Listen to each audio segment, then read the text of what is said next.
It's gonna be a room league card. There's a room league card. I lose it. You said it. It has to be. There you go. It has to It's be a room face league down, card. so just slide it out. It's common to magician. And now you flip. That's sick.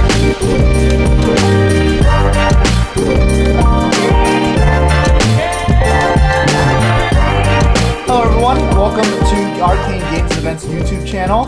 My name is Anthony Pham, and I'm joined by casting aficionado, but now turned player for one weekend, Bryce Platz. Bryce, introduce yourself to all the AGE locals and fans.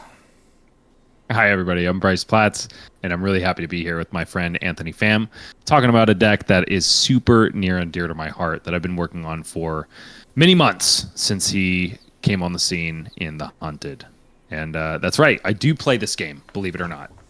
Yeah. Between being, a casting professional, traveling the world to project your beautiful, beautiful voice, and being the best dad in the world, you finally found some time to play some Flesh and Blood, and you did pretty damn good over the weekend too.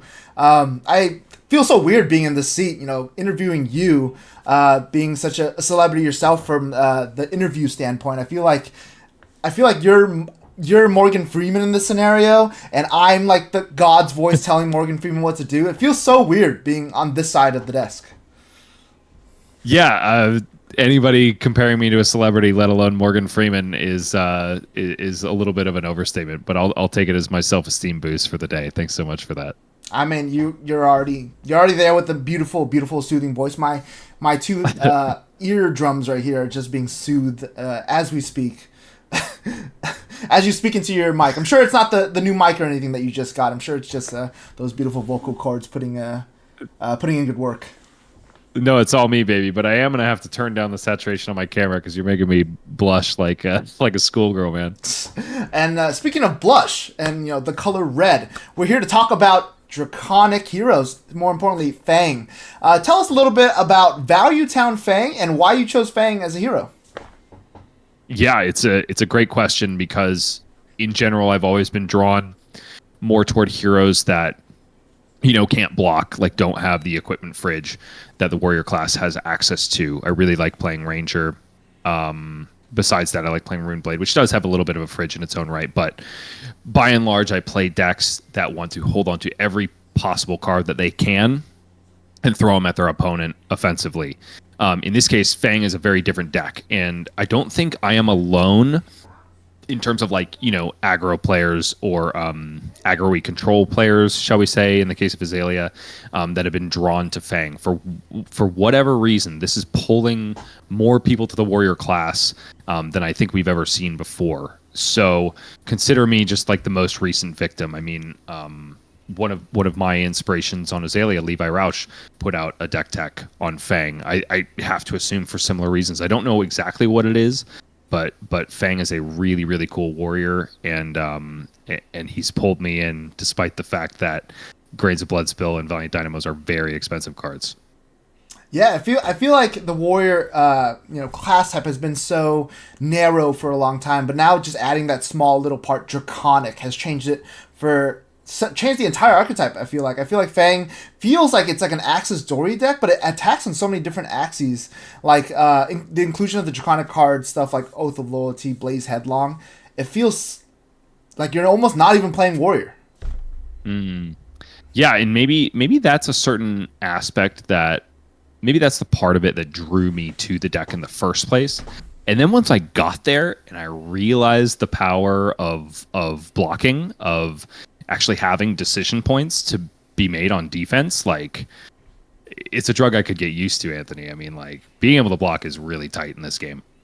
Being able to block and then also doing damage in the reaction phase, not a whole lot of decks can deal with that, except for, a couple really, really good heroes like Riptide probably can deal with it, but not your average deck cannot deal with the reaction phase damage. So that's always got to be fun, kind of doing, the gotcha moment. I'm sure you've had your time with Rain Razors, being a Ranger main for so long, but how does it feel to kind of have those gotcha moments after your opponent has blocked 6 against your dagger for 6, and then you have the pump in your hand? How's that feeling of just I react for +3?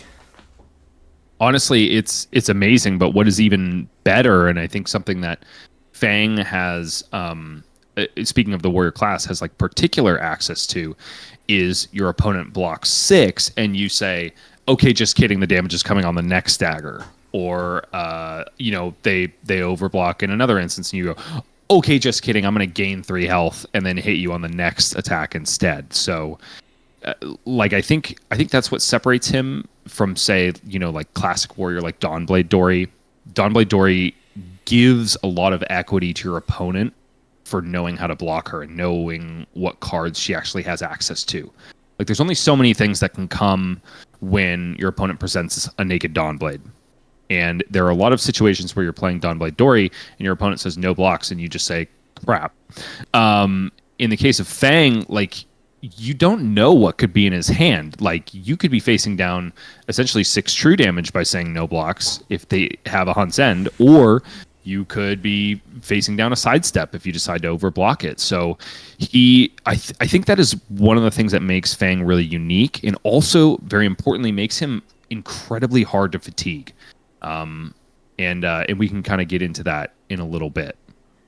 Yeah, I feel like Warrior has gotten so many tools in the past now for these quote-unquote sidesteps where, it's no longer just I block 9 on a Dawnblade for 3 and your turn ends. It's now like I swing for 3, I block 9, I play CYB, or I play some sort of like go again into another attack where it's a lot more like hard to kind of block and hard to kind of guess where the turn is leading, and that leads to such like huge advantages, like you said, with like Tooth of the Dragon, Sigil of Solace, those sort of sidesteps.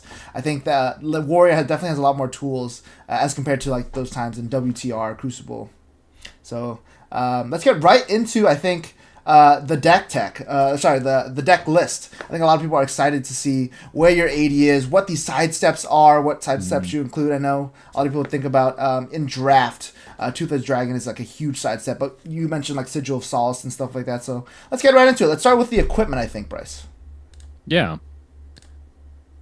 Cool. And as we're getting into it, Anthony, one of the things I do want to mention is that like the moniker Value Town Fang, I chose specifically because it kind of separates itself from the pack, from some of the other Fang lists that I have seen on the market, namely like Redline or even, colloquial named Orange Line, where like your pitch cards are only yellow. In this case, kind of the ethos of the deck, rather than get online and reduce my opponent's life total to 0 as fast as possible, it's much more about getting online, yes, as fast as possible, completing your mini game, your quest, as soon as possible. But then from there, you kind of can become the greatest value deck in the game, in my personal opinion, at that point. And you can basically grind out any game, because the longer you go with this really powerful hero ability online, the longer you go with free daggers, the more likely you are to win that game. Not to mention the value that you're constantly getting on your Valiant Dynamos. So, and furthermore, the number of blues in the deck allow you to operate both when you are online and when you're not online. So numbers are the key to this deck, despite the fact that there is a little bit of a quest to complete on your way to becoming Value Town Fang. Yeah, I feel like it's sort of like the Rosetta, kind of the Rosetta, waiting until you're online or waiting until you're bloomed. Fang sort of has that same mini game where you're waiting till you're 3 fealty, and now you are like the best value deck in the game, like you say. Aurora, for the longest time, everyone touts her as being like a very high average turn to turn value based deck with all those 0 for 4s, but those are at action speed. I feel like when Fang gets online, all of his 0 for 4s are reaction speed, which are insane in terms of math, right? Yeah, and furthermore, I would say, like, once you are online, you have, like, what you're happy doing is blocking with 3 cards and holding on to 1 to fuel 2 dagger swings. So, for instance, the most powerful card in our deck, Hunt's End. Once we're online, that first dagger with a Hunt's End is going to come in for 6 go again. You get to swing an additional dagger, that's 7 value, and then ostensibly you get to refresh your dynamos. That's a 1-card 8. What other class gets access to something like that? I think only Codex of Frailties even comes close. And Fang has like a million 0 for X reactions in his deck, and Rangers and Assassins only have 3. So that is a small example of a small play line that shows how much value this Value Time Fang deck can extract. So let's get right into the 80. Everyone's super curious about what you're running, what led to this beautiful ProQuest win for yourself. So let's get right into the 80. This is Bryce's PQ Singapore deck that he brought to Crazy Nick's games in Cerritos. Tell us a little bit about how your day went, Bryce. I know you ended up winning the whole thing, but how did it start? How was the day progression? Did you have any good breakfast, anything like that? Actually, Anthony, now that you mentioned it, I did have a good breakfast. I ate at home, and then Evan Bridges gave me a ride. I carpooled with him from Pasadena, and we were actually waiting for teammate Colin Erickson to get up out of bed. We were trying to pick him up and take him to this particular ProQuest as well, but apparently he had messaged Evan at like 5 a.m. the night before saying, like, I'm not sleeping well, just in case I don't wake up, go without me. And good luck. And so we waited outside of his house for maybe like 20 minutes, and while we were waiting for him, we're like, okay, we'll go get a breakfast burrito, and then we'll see if he wakes up. Unfortunately, he didn't, which was good news for me because that guy is an absolute killer, and maybe why I was able to ascend to victory. But bottom line, I got an amazing breakfast burrito and a hot matcha latte to boot. So you can throw that up on the chalkboard for things that were going right for Bryce in the morning on the way to Crazy Nick's. But that being said, it all culminated in a round 1 loss against Vincent and some really untimely no block draws. And that kind of like set me on the back foot a little bit. This was a particularly important event for my soul because, being a caster, having a full-time job, and also being a father means that I don't get as much time as I would like to play Flesh and Blood. And so the last RTN season for U.S. Nationals coming in Vegas and the ProQuest London season, I didn't get to play a single event in either of those seasons. And so I really haven't gotten out and been able to flex my muscles in this game that I love very much for a long time. So, and furthermore, this was the Crazy Nick's ProQuest was going to be the only one I was going to hit this season, despite the fact that it was a 5-week long season, like unprecedentedly long in comparison to what we've seen before. So there was a lot riding on this day for me, not only in terms of like I'm not going to Singapore. I didn't really care about getting the invite, but just, being able to express myself through cardboard, which was something I hadn't gotten to do in a long time. So it took a little bit of work to like calm my nerves and encourage myself just to have fun, and that what I was going out to do had value just because I liked it and I wanted to do it. But hey, it ended up in a really good result for me, so who can complain? So despite that little bump in the road at the beginning of the day, everything else came up Bryce, and I'm really thankful for it. Yeah, between being a professional caster, the best dad in the world, and all these comments about how you still play the game, you managed to squeak out a win here at the ProQuest. So super happy for you. Congratulations. And, more importantly, thanks for keeping the gold foil streak running for our team. I think we're 5 out of 5? 6 out of 6? I think so, yeah. For our gold foils, yeah. The Arcane Games and Events Pro team has been killing it in terms of ProQuest. So really happy that you were able to keep the streak alive. Yeah, you can add my threadbare tunic to the coffers of Courage of Bladeholds and Romping Clubs and stuff. I'll add my 2 cents to the pile. Not all gold foils are created the same, unfortunately, but a gold foil is a gold foil nonetheless. That's right. And that gold foil couldn't have been achieved without this beautiful 80 cards in your deck here. Let's start off with the equipment. I think some of the mainstays in Fang that everyone knows about is like Valiant Dynamo, obviously the 2 Obsidian Fire Veins. Can you tell us a little bit about your choices for the other stuff, though? It seems like this is like the main equipment. So let's start off with Grains of Bloodspill. Why Grains over stuff like Courage, Tunic even? Maybe even Flamescale Furnace if you're really that crazy? Yeah, Flamescale Furnace was making the rounds early on. I was never really a believer in it personally, but I was also never really believed in Redline Fang.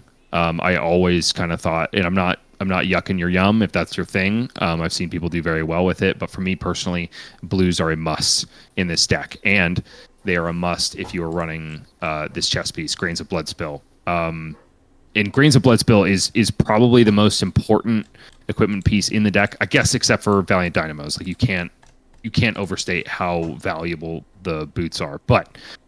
Grains of Bloodspill essentially allows you to kind of toe this really important line between too many pitch cards and too few pitch cards.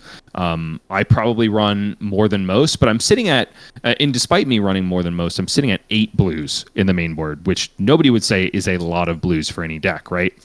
What Grains of Bloodspill allows you to do is essentially find a pitch card every other turn and still be doing your thing. So, for example, one turn I will pitch blue, swing a dagger, probably react with it, hopefully hit, generate a vigor token, use the last floating resource to swing another dagger, refresh the dynamos, all that. Next turn, I can draw up completely red-handed. And whichever one of those reds I pitch, it's essentially like I pitched a yellow. I can still play both of those daggers. And that's the basic ethos of Grains of Bloodspill. Now, the more you play with it, the more you realize that there are all these super important niche interactions in other matchups as well. The Jarl matchup is absolutely huge, or any ice hero down the line. Jarl is always trying to give you frostbites, right? The easiest way to combat frostbites, especially when you are online and your daggers are otherwise free, and generally everything else in the deck is otherwise free, is one vigor token. One vigor token can essentially turn off the Jarl hero ability, which is absolutely insane. And furthermore, you can sink those extra resources into the arm slot, which we can talk about now, Braveforge Bracers. Any of those extra resources that you're floating, especially late game when you no longer really have to pay for anything, can automatically just be sunk into your Braveforge Bracers after you've hit with a dagger to get +1 value. The flip side, like the added bonus of that interaction, is that when you're towing the line of trying not to have too many pitch cards, because once you shift into 5th gear and have your hero ability online, you want to have all gas as much as you can, is, for example, like let's say I have full tempo. My opponent has blocked out, given me 5 cards with which to work. Unfortunately, I drew up one of them is one of those pitch cards. Let's say it's like a Thatto you got. It's a yellow even. I can use the rest of my hand on offense. I can pitch to create a vigor token on one of those hits. I can pitch the other resource to Braveforge Bracers, get +1 value there, and then I carry that resource over and sink it into Braveforge Bracers next turn. So like a dead card in my hand still generates 2 offensive value over the course of 2 turns. So like that's why I don't feel pressured to reduce the number of pitch cards I have. It's because the majority of the time, because of the chess piece and Braveforge Bracers, I can find the value in those cards later on down the line.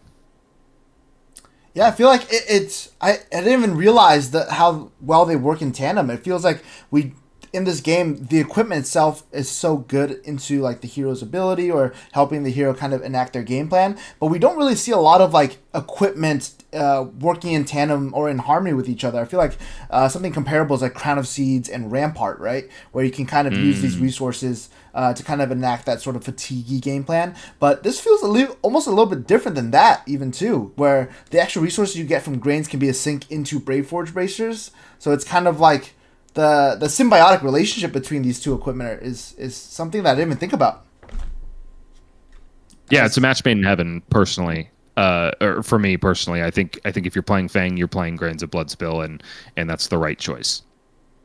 Yeah, I'm actually taken aback from words. I didn't even realize how good this equipment was. I've always looked at this and be like, oh, cool, that blocks 3. Temper 2 and Battle Worn 2, but those two working in tandem is actually pretty cool. Tell us why.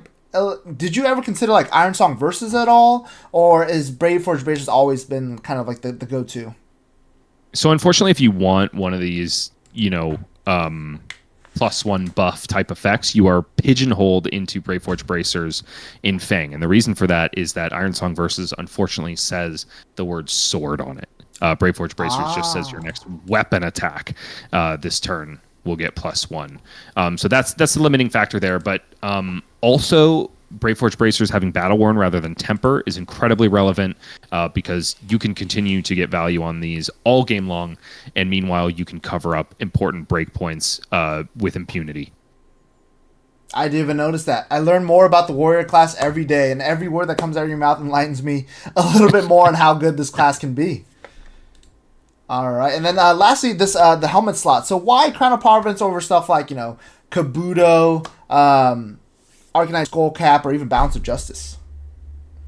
So I do have Kabuto in the sideboard. We'll go over like the matchups where it comes in. It is such a good piece of equipment, but the matches where it doesn't, it's almost useless. So one thing we'll notice about this list is that it is very good at insulating itself from Arsenal Disruption. And this is just one more piece that allows you to do just that. The deck in general is very good into Assassins, and they're always coming for your Arsenal. But moreover, the ability to filter out a card is often very relevant in the Fang deck, because being that it's a ratio deck, you're constantly trying to find the right ratios of pitch cards, draconic cards, reactions, etc. You're often missing like one piece of the puzzle in a clunked up hand, and Crown of Providence can really help you get there. Yeah, it feels so weird, you being a Ranger player for so long, the likes of Lexi and whatnot. It feels like the worst thing you could hear is CNC, but I feel like in this deck, you almost don't care. You have Crown of Providence, which filters your arsenal. You have Temper and Battle Worn 2 everywhere. It feels like you can stop all three CNCs without even having to worry about it.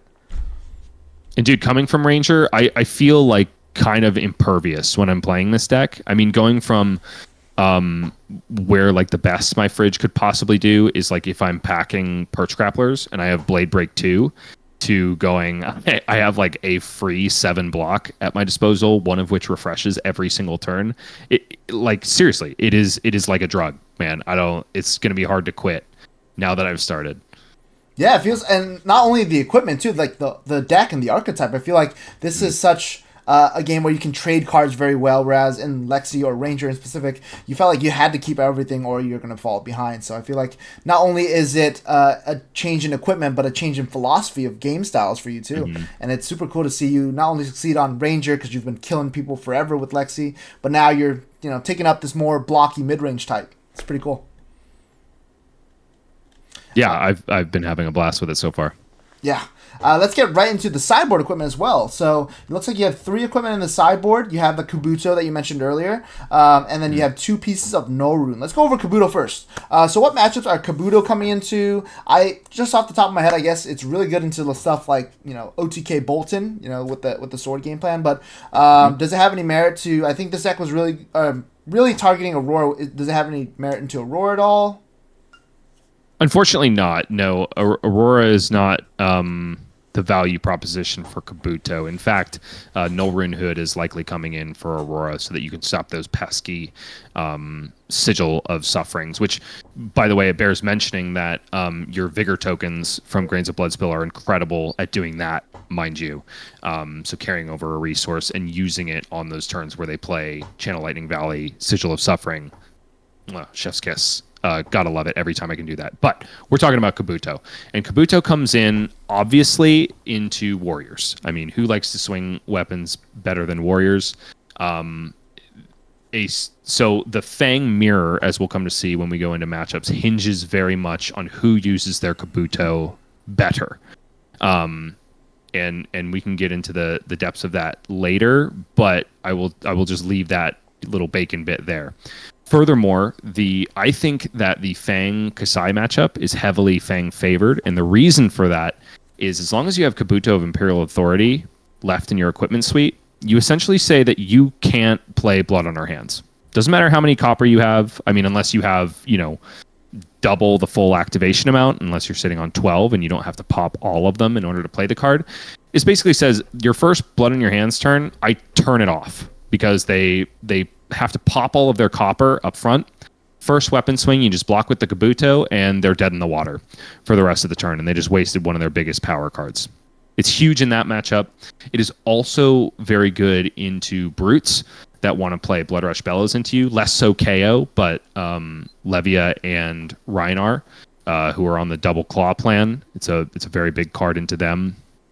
Even when they swing or like play blood rush bellows and then swing a claw, and you block on the first claw, you are still blocking for 7 essentially, because it's the 2 block value on the headpiece and then the follow up 5 value claw that you're blocking. So those are the main use cases for Kabuto, and it's not going to be coming in against anybody else. Yeah, I mean, that is a very, very powerful text box. Like, it's for basically any warrior, I guess, that like kind of ramps up on one specific turn. It basically just negates that turn. So it's almost like a free counterspell in Magic, where it just sits on the board and you kind of have to wait until it's gone for the opponent to be able to do their thing. Mm-hmm. That is a very, very powerful tool in the sideboard right there. And then also for the 2 no runes here, we got no rune hood and gloves. So I guess we're teching in those slots. So I guess we're leaving in Valiant, Dynamos, and Grains into everything else. Why no rune hood and why no rune gloves? So no rune hood came in as the de facto AB piece, mainly because all of the other equipment are kind of what makes the deck hum, number 1. And number 2, the headpiece it is mainly contending with is Crown of Providence. And generally speaking, the decks where I want to bring in AB1 are either decks that are not pressuring my arsenal, like Aurora, or decks that can kind of like threaten my arsenal in ways that I can't interact with. Namely, I'm thinking of the Earth heroes. Like, sure, some of them run CNCs, but they also run Plow Unders, which are going to bottom my arsenal no matter what. So that's the piece that I decide to throw in the sideboard as my AB1 piece. The Null Rune gloves are not coming in for any matchup except for Kano. And being from Southern California, there are Kanos at just about every single event we go to. Shout out to Ryan Brown, Eugene Galipchik, and Peter Budensic. Like, it's innumerable, right? Like, we always have Kanos wherever we go. So I personally just can't disrespect Kano. It is built into my psyche in Flesh and Blood at this point. So if you feel like you are not going to be facing off with any Kanos in your local meta, feel free to leave the Null Rune gloves at home. Yeah, I feel like Kano, or specifically Wizard, for the longest time has always been super good into Warrior. But I feel like with this new sort of Draconic Warrior, Draconic Talented Warrior, it feels like it gives that extra push to kind of close the gap and make presenting lethal just that much quicker. I feel like Fang has probably the best chance against any Wizard out there if they're a subtype Warrior. Honestly, I have felt pretty dang good into Kano. I mean, like, it lines up with my Azalea matchup that I had in the past. Like, I'm not going to say that I'm going to kill a Kano every single time, but I definitely don't feel scared when I'm sitting down across from them. And you mentioned the Draconic talent. I think it marries perfectly with the Warrior class because, specifically against Kano, because Draconic just inherently means that you are going to be going fast, you're going to be doing damage. But in this case, the Warrior class and specifically Fang's ability means that you often can present lethal to a Kano without pitching any cards from hand, giving them absolutely no information about what you can stop on their turn. Furthermore, paying for Vigor tokens down the line give you a little bit of an Arcane Barrier buff going into the big combo turn. So, like, not only can he go fast, but he can also withhold a lot of information that is super valuable to a Kano player. So, yeah, I think he has a lot more equity than most other warriors do into Wizard. Yeah, I feel like he has all the installation tools from like Grains of Blood Spill. You're running also some yellows and blues in your deck. There's some you can present just the dagger for 1, and without even pitching a card, you could just play the reaction out, and now lethal damage on the stack. You have 3 or 4 cards still left in your hand. You have the 2 floating from the previous turn because you hit twice with your Vigor token. So it feels like it has all the tools like Warrior has never had into beating like Wizard in general. That's really, it feels like such a flip in the switch, like I feel like Flesh and Blood for the longest time has always been X class beats X class, but they're putting a lot more tools for each class to kind of have merit into other, into like their bad matchup, hence like the Earth Heroes having Summer's Fall and whatnot. It feels like oddly reminiscent of that one. Yeah, that's one of the amazing things about Flesh and Blood and what LSS is doing. It's like this whole rock, paper, scissors dynamic becomes so much more nuanced, and there's always another layer to peel back with each set that releases. So, yeah, I'm gushing over here with you, bud. Awesome. All right, let's get into the main board 50. So this seems like the 50 cards that you run into everyone, and then the sideboard sort of changes from hero to hero. Yes, with one exception, I will say that that all you gots will often shift out. So I've mentioned before that Fang, at least the version that I build, is a game of ratios. And one of those ratios is defense reactions. Early on in the deck, when I was only facing off with assassins and decks that were trying to kill me, it was so easy for me to greed in as many defense reactions as made sense. But then what I found is anytime that I had to have my foot pressed firmly on the gas for the entirety of the game, I would be forced into sideboarding useless defense reactions into my deck. So basically my colleagues Patrick Rubikava and Marcus Brown on the AG Pro team and everybody else that helped us with the deck kind of had to start from a critical mass of defense reactions and peel them back until the deck actually made sense when we had to go. So ultimately the way the sideboard works is I think I pretty much just have to run one That All You Got, which is fine because it's a pitch card, and we've already talked about how Grains and Braveforge Bracers make it so that we can still extract value out of a yellow pitch card later on in the game. And then everything else can be gas if it needs to be. Sweet, yeah. I feel like it has to sort of be like that these days with stuff like Stack Florian. You kind of have to have that sort of on switch. Your deck can't just be one sort of archetype. It has to be a little bit modal because the different archetypes in the game right now that are existent in the meta are so polarizing on both ends of being defensive and being aggressive. So decks that have these sort of modal sideboards that can kind of adapt and overcome these super polarizing strategies have a lot of play into the meta. So that's really cool that you're able to kind of break down your deck and then go all gas if you really wanted to. All right, let's get into.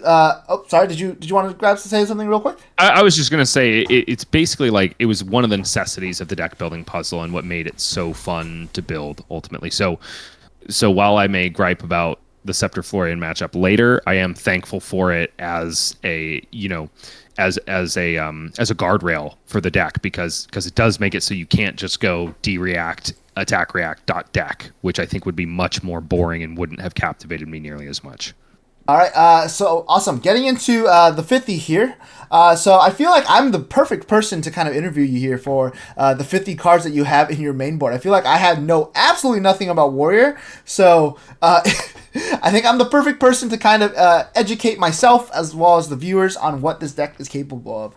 So I think we're okay skipping over, stuff like Blistering Blade, all these block 2 Draconic reactions are kind of mainstays already in Fang, but maybe the usual suspects. Yeah, I think we can talk about more iconic stuff. So I know I've played my fair share of Syndra and her specialization, Wrath of Retribution. It sometimes feels like it's really good, but it can be definitely awkward when you don't make enough Draconic Chain Links. So let's talk about our spoiler card for Arcane Games and Events. Can we talk a little bit about Fire and Brimstone, how necessary this card is? It's only a 1-of, it's a legendary, so is this card good? This card can be absolutely insane, but the floor of this card is A-okay for a warrior, and that is a block 3. I am more than happy to block with this card if it just doesn't line up, if it comes perhaps a little bit too early in the game. Very rarely am I actually trying to set up a Fire and Brimstone turn, with an exception. Those matchups where I have to be 100% all gas.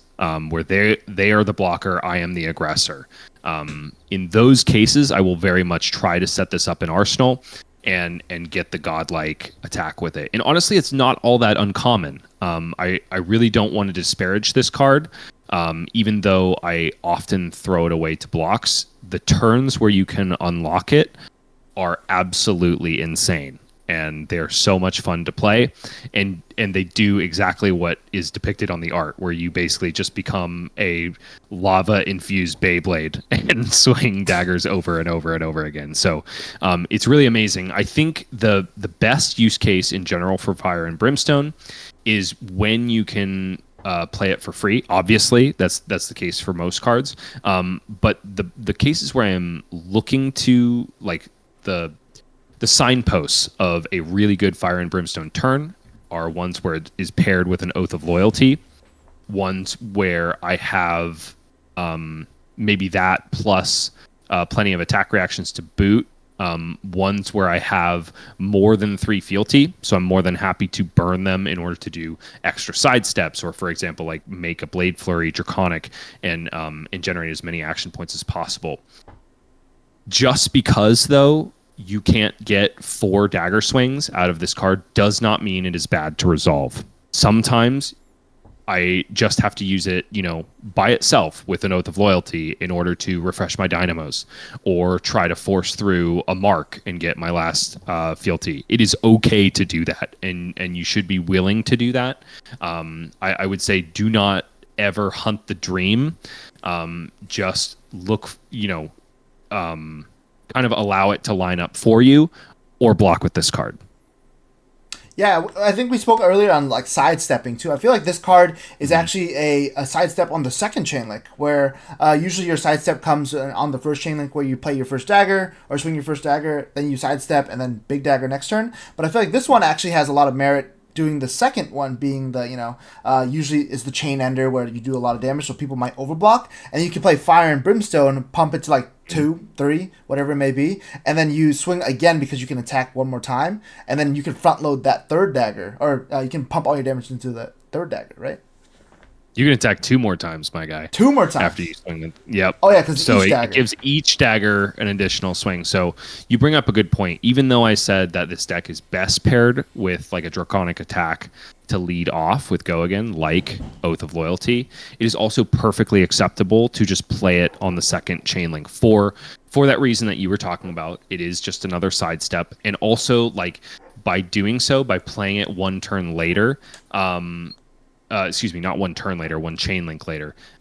You are gaining value by not having to pay for it, and you're also only losing 1 offensive value really by not playing it on that first dagger. So don't be afraid to resolve this card for not max value. Is all I'm kind of trying to articulate here. Yeah, I think that the sidestep sort of like game plan has a lot of merit, because I feel like you're kind of, as a defending player, shoehorn into like, okay, this is the second attack. I know that if he has any more, or I think that if he has any more damage, he's going to pump this last dagger. So, putting all your resources into blocking the second dagger, only to see that the opponent can swing 2 more times, and you've wasted like 2 of your cards to block, must be like a heart-sinking feeling. And that's the feeling that I live for playing Fang. that is so funny how you've kind of gone from I guess Lexi had some reaction speed damage with like Rain Razor, so I guess it's the same as like playing Searing Shot or Infecting Shot, and then seeing that Rain Razor's right when you block 5 or 4 on it. Definitely scratches a similar itch. Oh yeah. And then let's actually move on to like kind of an adjacent card in the topic that you spoke of, the bare minimum of this card being block 3. I feel like this card, Hunt's End, is insane if you could ever resolve the text box, but is it not most of the time just a block 3? I would not say most of the time, even though I am running what I would say is like the higher end of blues in Fang decks. Based on what I've seen online, you still have turns where you have to pitch reds. Don't get me wrong. Like, we're still only on 8 blues in the main board. So this is often an early pitch card. And yes, you're right. If I see it early, it is a block 3. In the cases, in the matchups where I have to save every single point of value in my deck, it is often going to be pitched early. Like, I will not, even if I'm going to take 3 free damage, if I know I'm getting to my pitch stack, I will be sure to pitch this card because it is just that powerful. 1 card 8 is out of control. And so anytime I'm resolving these things, I'm probably winning the game. Yeah, I feel like it is something that you pitch stack. If you see it early in an aggro matchup, maybe it's just worth the block 3. But I feel like this has Definitely. such great setup potential to where this like late game stack of like +4/+4, and it can definitely get out of control, like you said. It's also like one of the when you get really good at this Fang deck, it's also a really exhilarating feeling to, for example, arsenal this card when you're on 2 fealty and your opponent is marked, and you just have the wherewithal to know, like, okay, I'm going to get there in a turn or two, and I'm going to make this card, I'm going to make this otherwise dead arsenal absolutely worth it. I'm going to get there. And that's also something I chase in this deck. You've like set the trap and everything's ready to go, and once you get that third fealty, you already know that this 0 for 8 is coming out of your arsenal. And also, side note, I can't like, dude, ending a game with this card, a card called Hunt's End, is something that happens more often than you would think, and it feels so good every single time I do it. I feel like it's funny because look at the text box. Or look at the flavor text. It's the end of the road trader says Fang, the little hero too. So nothing more fitting, I guess, than saying that. Have you ever said that to anyone as you killed them with Hunt's End? I think I did to Aiden Kwasniewski on 3 floating. I think I ended that game with a Hunt's End. Wow, Oh. that is literally the epitome of that card right there. Yep. All right. Let's get into some more saucy stuff. I feel like this is also another mainstay in the Fang deck, Long Whisker Loyalty. But what modes are you realistically choosing? Are you playing this on? Usually the stuff like this is better on the second chain link. If you had to play on the first one, would you choose a specific mode? If you had to play on the second one, what modes are you choosing typically? Is it all context based? It is all context based. I will say like 9 times out of 10, if it's the first chain link, I'm choosing +2. If it's the second chain link, I'm choosing +2 and swing an additional time. Now the context comes into the 3 phases of the Fang game. You have phase 1 where you have 0 fealty and you play a completely different way in this phase than any other phase. The second phase where you have at least 1 fealty and you're on your way to 3. And then the third phase where you have 3 fealty tokens or more, right? You have to be very careful about when you generate your first fealty token because you are essentially then locked in to playing a Draconic card every single turn. Before that point, you can do things like block out a burn-up shock turn with impunity. If your opponent, like, let's make it a little more relatable for nowadays. Like if Syndra is coming at you and presenting 2 Mask Momentum triggers, you can block that out. And you're okay because you don't have fealty to protect. Once you're on your way, you want to be setting yourself up in a way that will get you to 3 as fast as humanly possible. How does this relate to Long Whisker Loyalty? It's that second, the third option on the card. The next time a dagger hits a hero this turn, mark them. Furthermore, if your opponent is blocking up front, this card is a really nice sidestep because you don't have to choose the dagger that is actively attacking. So you can basically say, oh, this is kind of a pledge fealty here, but with marking, so I'm going to say my next dagger will mark. Like, you blocked with 2 cards on my first dagger, fine. I'm not going to choose the mode that just allows you to get more value out of your block cards. Like, I'm going to choose this more inane looking mode, but one that will actually generate some value for me down the line. Generally speaking, I say the second chain link is going to get +2 and swing an additional time because of that third phase of the Fang game plan. I am so stoked to see this card in the latter half of the game because it allows me to go an extra chain link wider and generate, that much more value. So usually it'll be dagger, some other Draconic pump into Long Whisker Loyalty into a third free dagger. So we're called Value Town Fang. Even +1 value to a turn puts us squarely in Value Town. Yeah, I feel like there's a lot of merit to these cards that kind of go more than 2 chain links because I feel like usually against like other classes you're kind of with other warriors you're kind of shoehorn into, if they're dual wielding, it's attack with 1 weapon, either front pump or side pump or side step, like you say, and then swing with the other weapon. But I feel like Fang has these tools in Long Whisker Loyalty and Fire and Brimstone where you can go even past that. And I feel like it's outside the norm of Warrior. So I feel like when people think of Warrior, they're like, okay, I block either the first or the second attack.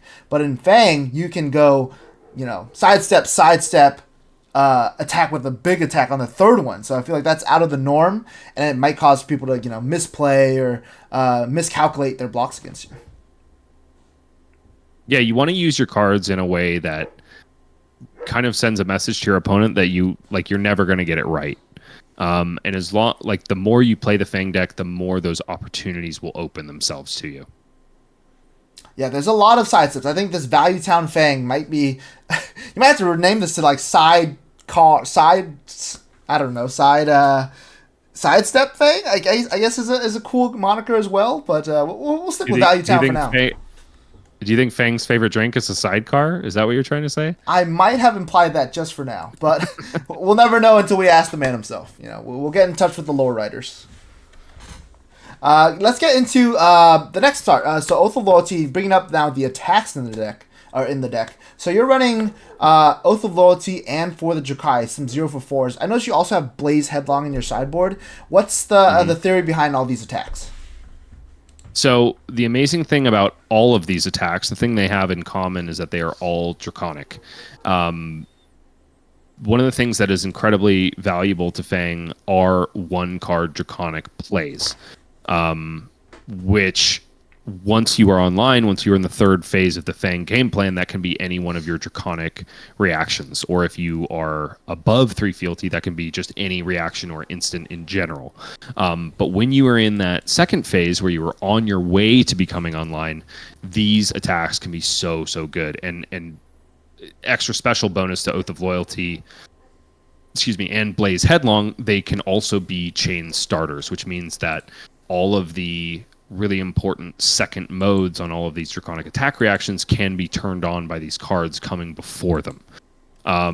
So there's a lot of utility to every single one of them, and honestly, I think the MVP of all of them is For the Jokai, and that is because For the Jokai is the best card in the deck at accelerating you from phase 2, where you have one or more fealty, but less than 3, and you're on your way to getting online. And the reason for that is it is uninteractable fealty generation, and it is very easy to pull off. It's also got a high number value both on the offensive side and the defensive side. So what I am trying to do against aggro slanted decks, specifically Aurora or whatever comes next in the next meta, is I'm just trying to get a mark to stick.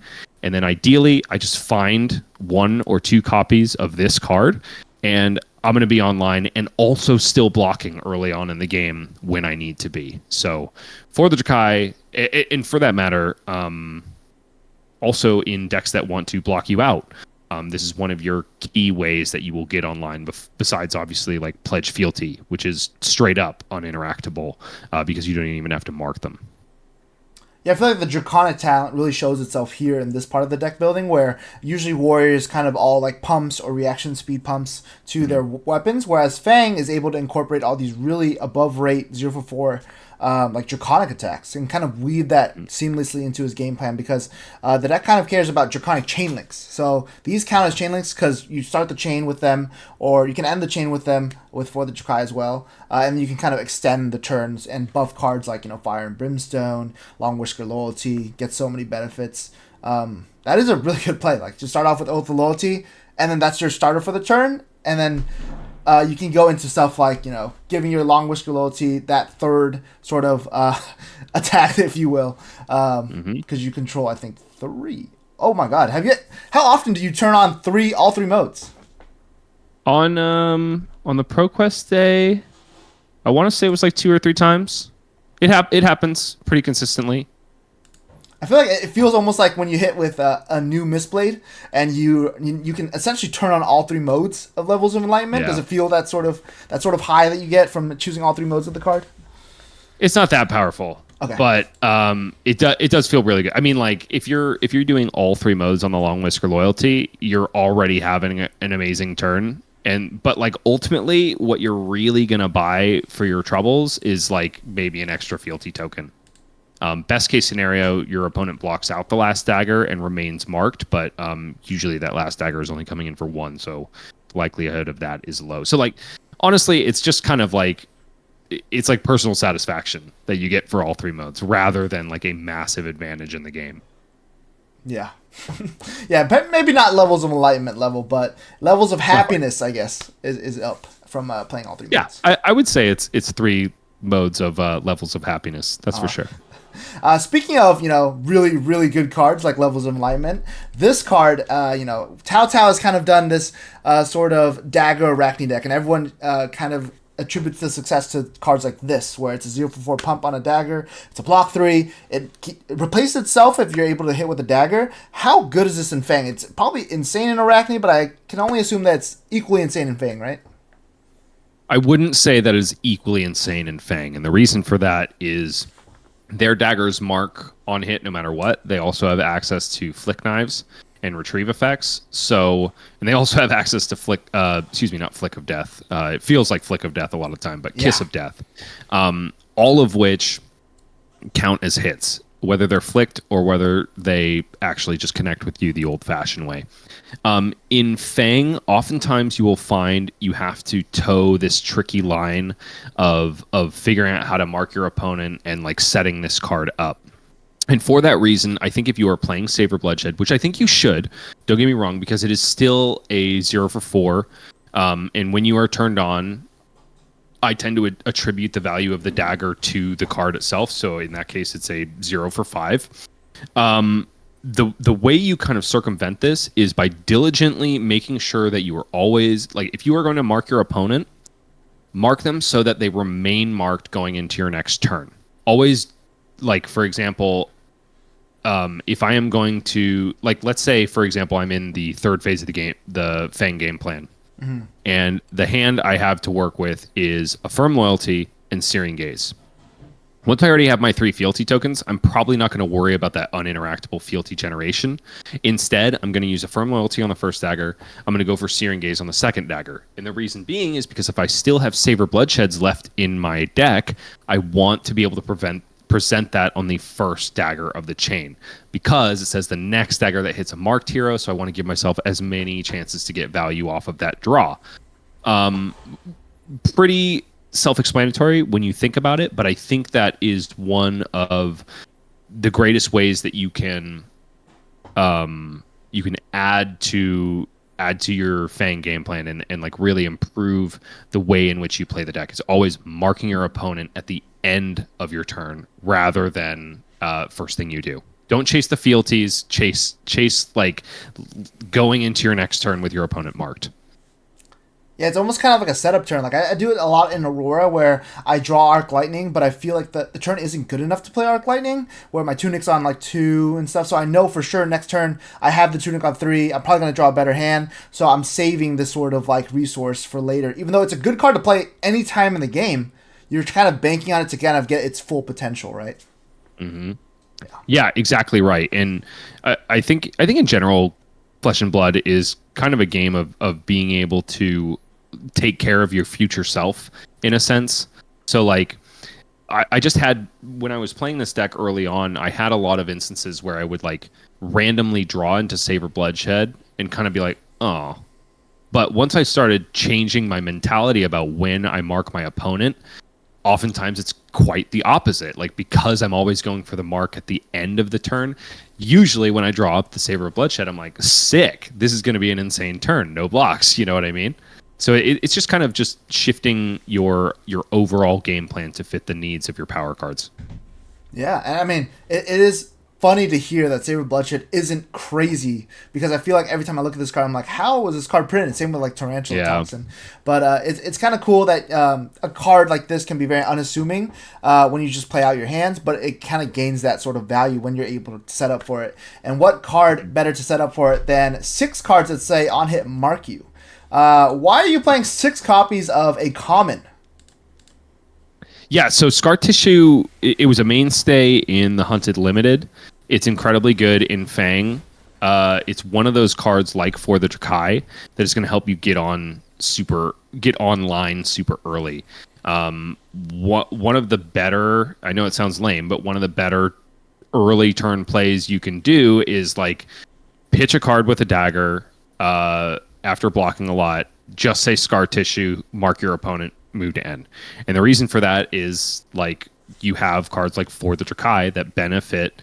It's For the Drakai and Savor Bloodshed that benefit from you going into your turn with your opponent marked. Furthermore, a lot of the non-draconic attack reactions in this deck are there because they come in at breakpoints once you are online and can pop a fealty token in order to make them draconic. Scar Tissue in the red is one of my favorite attack reactions in the deck when I can use a fealty token for it, because it comes in for 5 and gets over what people are generally expecting from Fang. They're usually expecting you to say 4 9 times out of 10 over and over again. Because all the draconic attack reactions pump it by 2, the Obsidian Firebane pumps it by 1. In this case, it gets up to 5. So usually when your opponent says no blocks and they're marked, they're banking on the Sink Blow or Fate Foreseen in their arsenal, and this circumvents that very, very well. So I love Scar Tissue in the red for that. Scar Tissue in the yellow is passable just because of the same thing. Like, you pop a fealty for it, it does get in for that breakpoint of 4, which we talked about is oftentimes, especially against defensive decks, not good enough. But anything that says mark on it is even worth the reduced block value in this case. So I'm a huge proponent of Scar Tissue. That's why we've got 6 copies in the deck. Yeah, I mean, it innately is strong in limited, and it's cool to see it kind of translate into the classic constructed version. It's such a powerful tool to be able to mark and then stay marked, or keep your opponent marked, and then go into your next turn, like you said, with some effects like Savor Bloodshed or For the Drakai to kind of either ramp you up or keep the train moving, sort of. All right, and then go ahead. Sorry, one more thing I'll say about Scar Tissue is that it's also one of the things I've become comfortable with playing a lot of Fang is the moments where I kind of need to shift from phase 3 back into phase 2 in order to make a turn work. And what I mean by that is by going from 3 fealty down into 2 fealty in order to swing 2 daggers in a turn. And Scar Tissue is one of those cards that allows you to do that because you kind of pay forward that fealty token that you've just lost by marking your opponent. Generally speaking, you can assume that if you can rely on your card to mark an opponent, then it is going to become a fealty sometime down the line. And you have to figure out, based on the context of your game, whether that risk is worth it. Maybe never becoming back online again, but in most cases, I find that this card allows me to be a little bit more frivolous with my fealty tokens, which is an asset to you. So I feel like Scar Tissue is talking about the sort of minigame that you play to try to get online. I feel like it works very well towards that second half of your hero ability where you're not online yet, and you're trying to get to that, stage 3 of the mini game. I feel like it kind of bridges that gap so well, and it also, like you said, has merit in stage 2, where you kind of can go down and back and forth between stage 2 and stage 3, and kind of play that delicate balance of I might need to go down and pitch for some daggers, but I know I'll get there again because you're marked. Yeah. Awesome. Yeah. So this deck is just all mark. It's all mark, baby. No Nick. It's all Mark, no Nick. All right, let's get into the sidesteps. So we have some sidesteps in the sideboard as well with Pledge Fealty, Sigil of Solace. But tell me about the kind of theory behind these sidesteps. So like Tooth of the Dragon, Sigil, Pledge Fealty. So the deck is called Value Town Fang, and the reason for that is once you're online, it's easy to see how free daggers and attack reactions being your main source of damage are going to result in a lot of offensive value, a lot of good offensive numbers. But the sidesteps allow you to kind of gain innumerable value both on the sides of offense and your opponent's defense. So if you go into a turn and you have the option to either play a sidestep on your first dagger attack or Hunt's End, for example, you hold all the cards. Your opponent is going to lose either way. So like, let's take 2 branching paths. Let's say my hand consists of Tooth of the Dragon and Hunt's End. I'm already online. I swing a dagger. My opponent blocks with 1 card. I say, cool, they've already committed a card to the block. I'm going to go Tooth of the Dragon, pay that value forward, and then probably force my opponent to put another card in front of it. And meanwhile, I'm still leaking 1 damage over the top of that and refreshing my dynamos, pocketing a Hunt's End for the next turn. Instead, let's say I swing that dagger first. My opponent says no blocks. I say, cool, Hunt's End, probably sneaking in 6 true damage, still swinging an additional dagger, pocketing this Tooth of the Dragon for later. Like you can use hands like this in order to make it so that you always win, but more importantly, that your opponent always loses. So you I think you need to start thinking about the value on these cards, not only in the context of the numbers they put out, but also what they take away from your opponent. Yeah, and that's basically the ethos of the sidesteps in general. And you can see in the deck that I'm very, very addicted to them. I've got in the blue slot 3 copies of Glint the Quicksilver, another fantastic sidestep that can lead to more pain down the line. One thing I will say about Glint the Quicksilver is, especially if you are not a warrior aficionado and you start playing with this card, you can often bait yourself into trying to get the reprise trigger on it when your opponent was never going to say blocks at all. I have been absolutely convinced my opponent would block me, and then I was forced to play Glint the Quicksilver just to get my action point back, and it feels absolutely terrible. So I think 9 times out of 10, when you see this card, especially when you're in phase 3, you should block with it, get 3 guaranteed value out of it, rather than chasing the dream of drawing a card off of it, especially because we have a lot of blues in this deck. We have a lot of defense reactions. The chances of you drawing a brick are kind of likely. So that's another one of the learning curves of the deck. Besides Glint the Quicksilver, we've also got Sigil of Solace. That's in the sideboard. One of my absolute favorite sidesteps in this deck, because unlike Tooth of the Dragon that says, okay, you blocked with a card here, I'm going to sidestep around it and then swing for 4 value after that.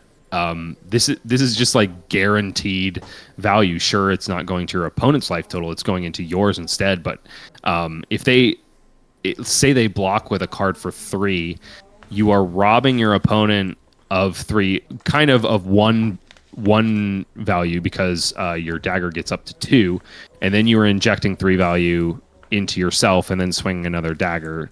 So I mean, Sigil of Solace at that point is like, okay, rob 1, gain 3, and then swing an additional dagger. It's like 5 value besides the 2 that came in on your first dagger. So I absolutely love Sigil of Solace, and it's one of those cards, unlike Tooth of the Dragon, because Tooth of the Dragon basically says you have to swing another draconic attack in order to get the full value out of it. Sigil of Solace can be one of those sidesteps that can go anywhere in the combat chain. And furthermore, I talked about how good this deck is at insulating itself if you play it diligently from Arsenal Disruption. Sigil of Solace is one of the cards that allows you to do that. If you have ever plunked a Sigil of Solace in your arsenal and then faced a CNC or a Leave No Witnesses on the next turn, only to play it out and make your opponent cry, it's also one hell of a drug, just like blocking with your entire fridge. Like, I cannot tell you how awesome it feels to do that. Another one of those cards in the sideboard that allows us to do that is Pledge Fealty. And Pledge Fealty needs some extra talking about, because I only have 2 copies of this card. I don't think I have seen a Fang list do well in a long time that has less than 3. And my only defense of this is the fact that early on playing this deck, I was in a situation where I drew up 3 instants and I said, nope, I'm not doing this again. And granted, I have more than 3 instants in my deck. I've got Sigils of Solace, I got Pledge Fealties, I've got Tooth of Dragons, but for me, Tooth of the Dragon is like a non-negotiable card to run because it represents so much value.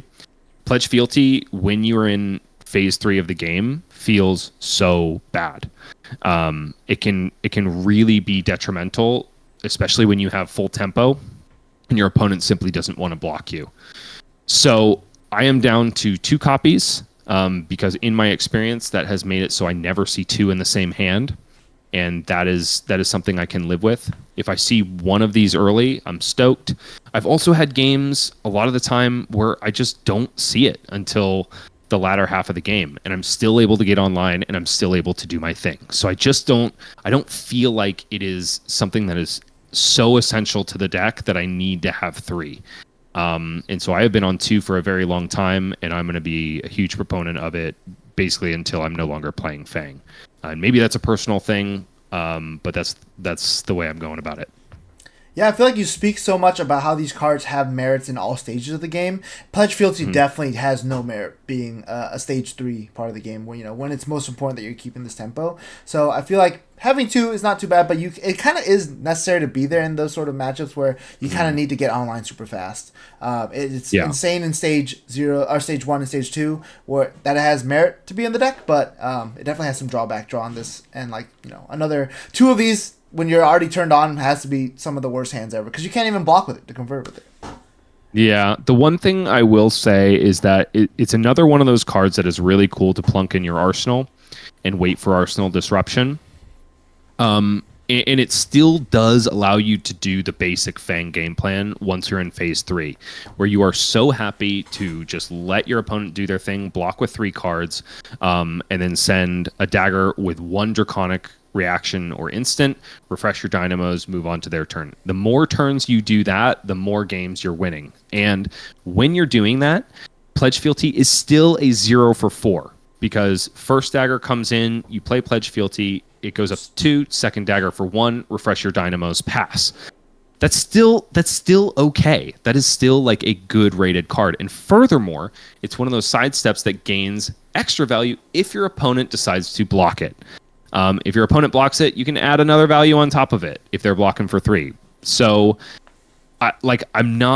there was a point where I was being encouraged to cut it completely by certain people, and I could see the merit to doing that. But the more I thought about it, the more I was like, this card isn't that bad in the later stages of the game. And if it gets me online 1 turn sooner, it's essentially a blue that pitched for X number of turns, where X is the number of turns until I get a 4th fealty, Yeah, it definitely has. I mean, there's a reason why this card is like a pack 1, a very highly sought after card in limited, because it turns on that Fang hero ability so fast.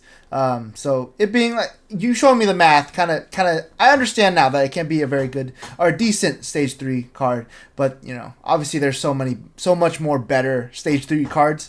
But the fact that it's so good in stage 1 and stage 2 probably makes it necessary to have in the deck. I think Chris was actually one of the people that when he first started playing a little bit of Fang, he's like, you should just cut out this card entirely, right? In certain respects, he's right. I mean, we've talked about how bad it can feel, but I think there is enough reason to justify having it in the deck. But giving Chris and other Pledge Fealty naysayers their due, I've got it down to 2 rather than 3. It's the compromise. So we're all about compromises. I'm towing the political line here. We're compromising. We're making everyone happy at once. This is what Value Town is about. Just making the most amount of people happy as once. Speaking of that, I think Chris, what he mentioned was, why would you run Pledge Fealty when you can run cards that mark on defense, like Smokeout? So tell me a little bit about why this defense reaction. So yeah, whoever says that about marking on defense is absolutely right. Smokeout is really, really cool for doing just that. I talked about the efficacy of going into your turn with your opponent marked. Smokeout allows you to do that.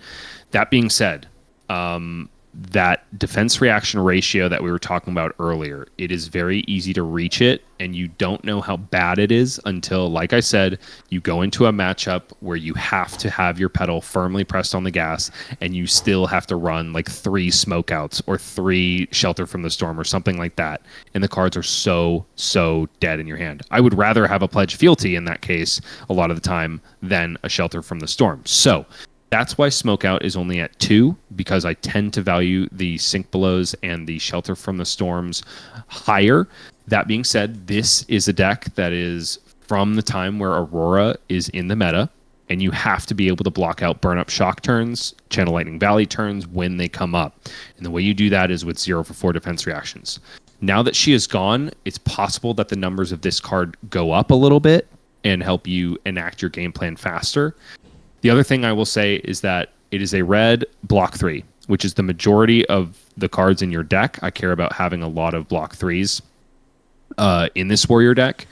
But the stocks on this card go down so immensely if your opponent is already marked. It's kind of the same thing as Pledge Fealty, where like if you just get it in the wrong phase of the game, then you're really upset about it.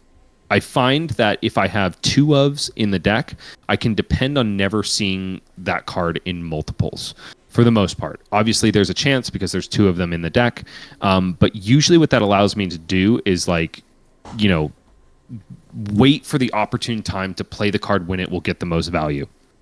And so that's why I'm not on the 3 of. The other thing that was fighting for this kind of like 2 of 3 block defense reaction spot was Loyalty from Beyond the Grave, which you'll notice is not in this deck. And the main reason for that is I do have dead draws in this deck. So I don't like, there are certain decks that kind of suffer from the whole random draw paradox where you can't actually depend on your random draw to be useful to you. I think of Guardian decks a lot, right? Like there's a reason that Guardian decks don't really run Snatch. One, obviously because they don't have the action points to use it for the most part, but also because like even if they're using it at the end of a combat chain, it's very likely that they just draw one of those like 30 odd blues in their deck and like have to arsenal that when they don't want to. So Loyalty from Beyond the Grave, oftentimes, even when I'm using it offensively, like can draw into a card that is pretty lackluster, like a defense reaction or something like that. So we've opted away from Loyalty from Beyond the Grave and instead for Smoke Out. And I think it's also important to say that like this card actually is a super useful sideboard piece at two copies, where I think Loyalty from Beyond the Grave is far less, and it also requires you to kind of run a dead card in your deck in order to get its effect. So it's kind of, I don't know, it evens out for me. It's probably a personal thing, but Smoke Out better than Loyalty for me. Yeah, and I feel like this is like Value Town Fang, right? You're playing with no knowledge from your end, and I feel like the random draw, if you're like kind of counting on it and you're taking like upwards of 8 to 10 damage because you think you're going to get this 6 card in your hand, or the 6 card to be able to play with, and then you draw like a card that basically does nothing, like another Smoke Out or another Oath of Loyalty or Loyalty Beyond the Grave. I feel like it can kind of lead you down the wrong path of Value Town. Yeah, just because you're drawing cards does not mean you're doing Value Town. Yeah. Value Town is all about extracting value out of every known card. If we were right. Dash.io, right, we can look at the top card of our deck. If only. All right, let's go for some. So I feel like Battlefront Bastion and Command and Conquer. Is there any merit to that outside of just being poppers? Battlefront Bastion is strictly a Prism popper. Command and Conquer made its way into the deck because of the Scepter Florian list, and I should talk about Imperial Seal of Command at the same time.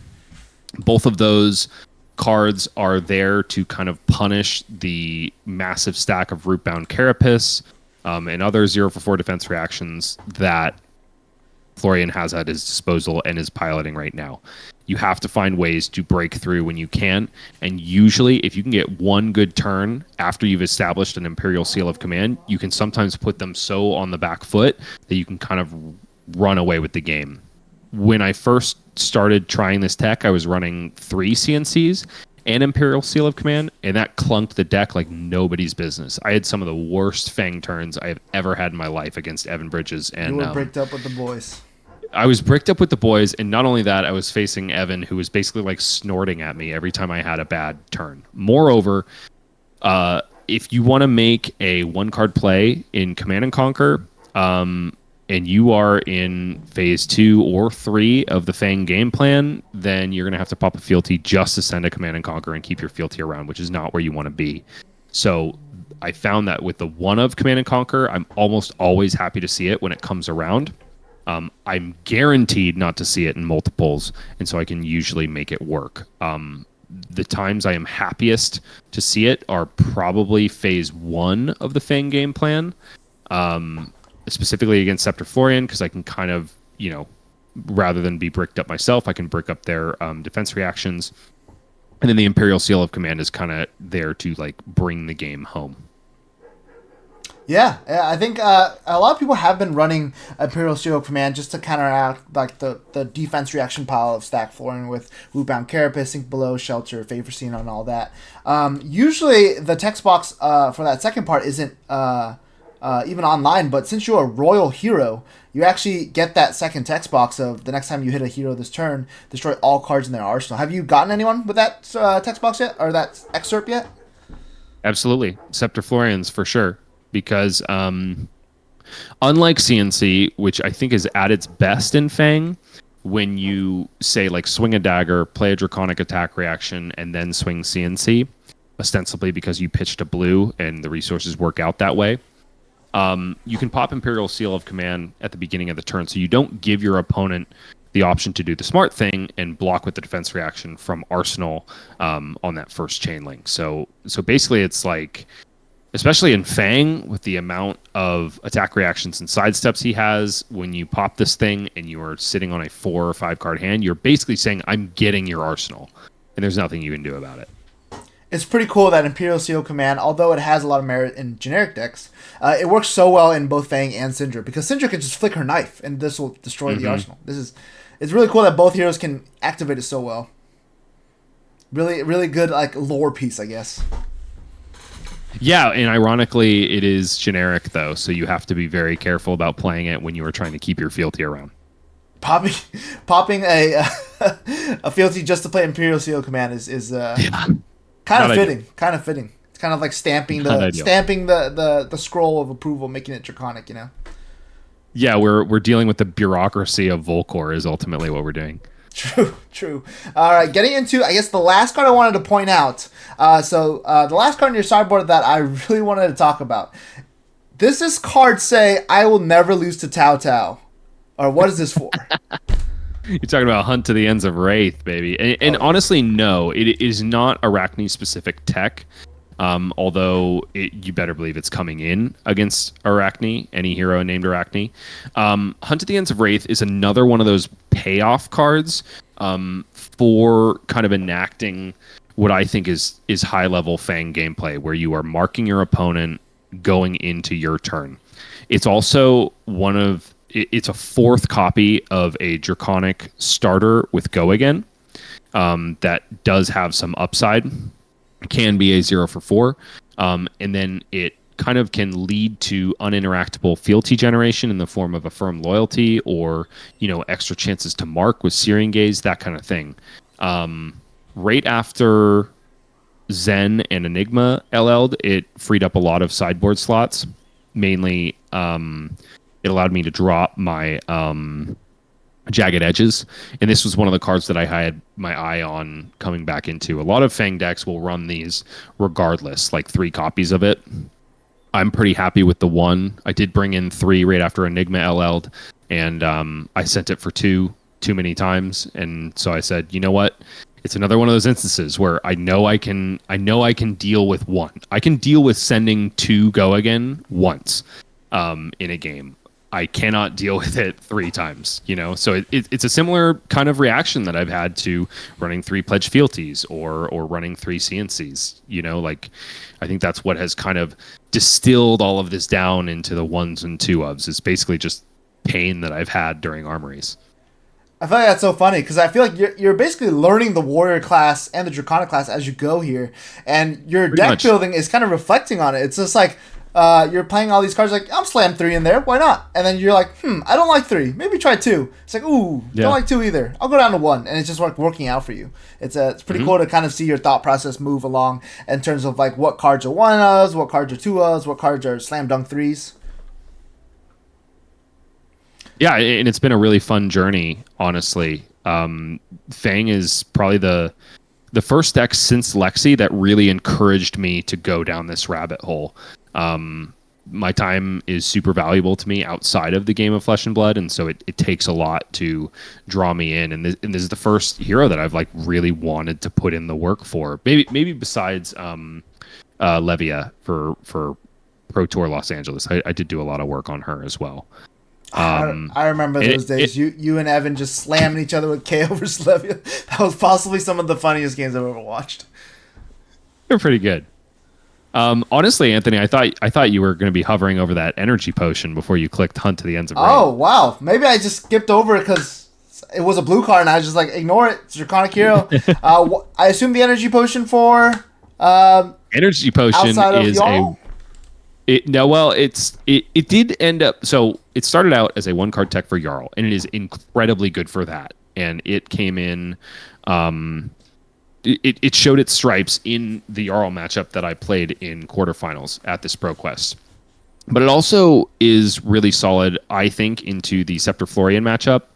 One, because, if you set it up, it provides like a little bit of an AB shield. I don't think that's the reason to run the card. I think the reason to run it is so that you can lose some of those yellow defense reactions that normally are pitch cards that you just simply can't do without, and instead put in a blue that can gain some extra equity if you're able to set it up. Meanwhile, it can be generating vigor tokens, activating Braveforge bracers, all that kind of stuff that you love for your blues to do, and which means that you get to add more gas from the sideboard in to actually kill your opponent before they send 50 rune chance at you. Yeah, it's kind of like that we've been kind of talking about it all deck tech long, about like this sort of banking resources to be able to have that explosive turn when you're setting it up. And energy potion's kind of like the crescendo of it all. Like you slam down this potion and you kind of wait for the opportune time to use it, whether that be for Arcane Barrier 1, kind of being the base, and all the way to having like the biggest turn of your life because you have this like extra 2 pitch. Yeah, that is cool. I mean, that is some beautiful sideboard cards right there. I mean, there's kind of like the sprinkles of one-ofs, kind of like I can kind of see your brain, your thought process kind of roll out as you're like, I really like this card, but it's not 3 of, I'll just do 1. Kind of those sprinkles. There's a lot of merit too, I think, to one-ofs like currently with stuff like new, and just in general where you kind of sprinkle in cards and people think like, these very polarizing cards, if you have 3 of, they kind of have to be scared of it for the rest of the game. But you're just running 1. So it's kind of like even more so that sort of like mind, that's sort of like messing with your opponent and making them. Yeah. That's mind, the bad word you were gonna say, but yes, I know what you mean. Yeah. I couldn't find a better word for it.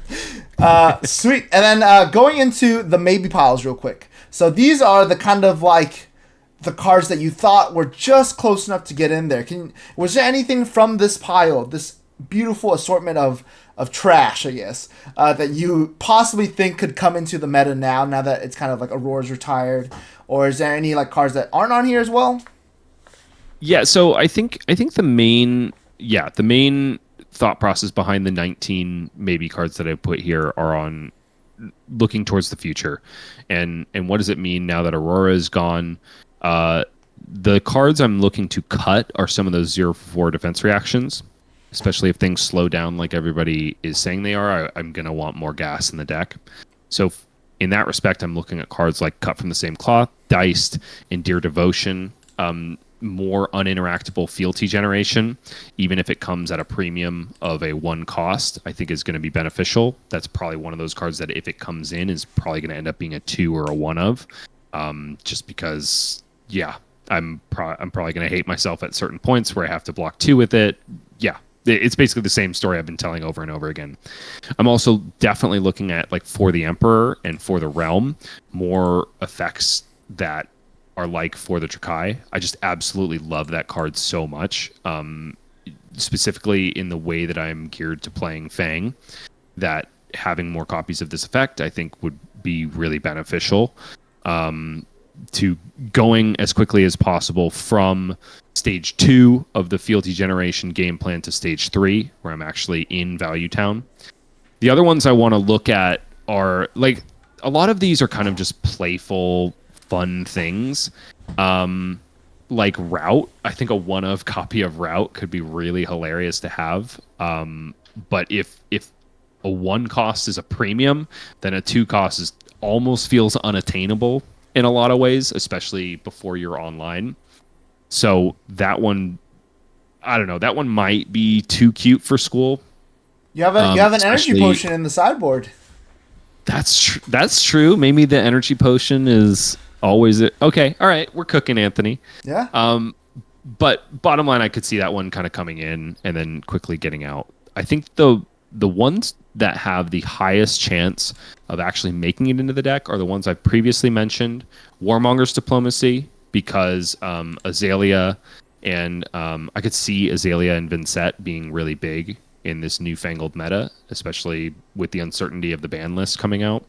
Tip off, surprisingly enough, I have always wanted to mix one or two copies of this into my deck, and in general I am on Relentless Pursuit as my source of uninteractable mark rather than tip off. And the reason for that is, generally speaking, I do not feel the need to be doing this at instant speed, even though it can kind of surprise gotcha your opponent.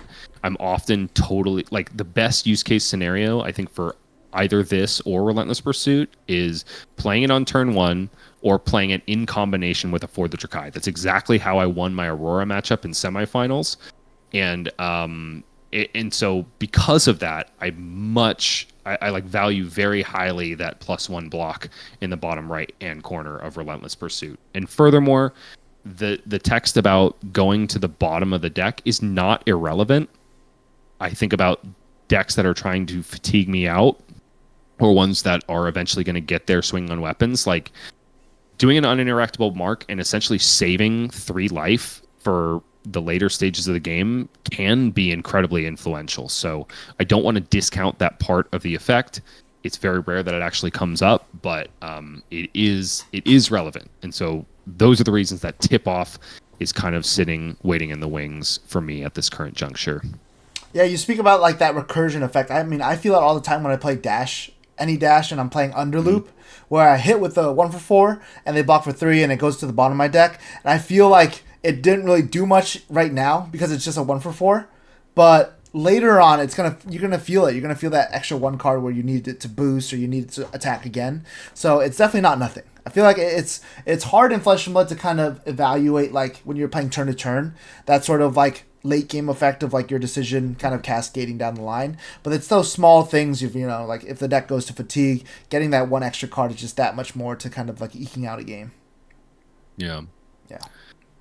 Last honorable mentions, I guess, are Balance of Justice, because we are going into a meta where, with high seas, all of those heroes want to create gold tokens. Gold tokens draw cards. I could definitely see a world where heroes are drawing 2 cards in a turn once again.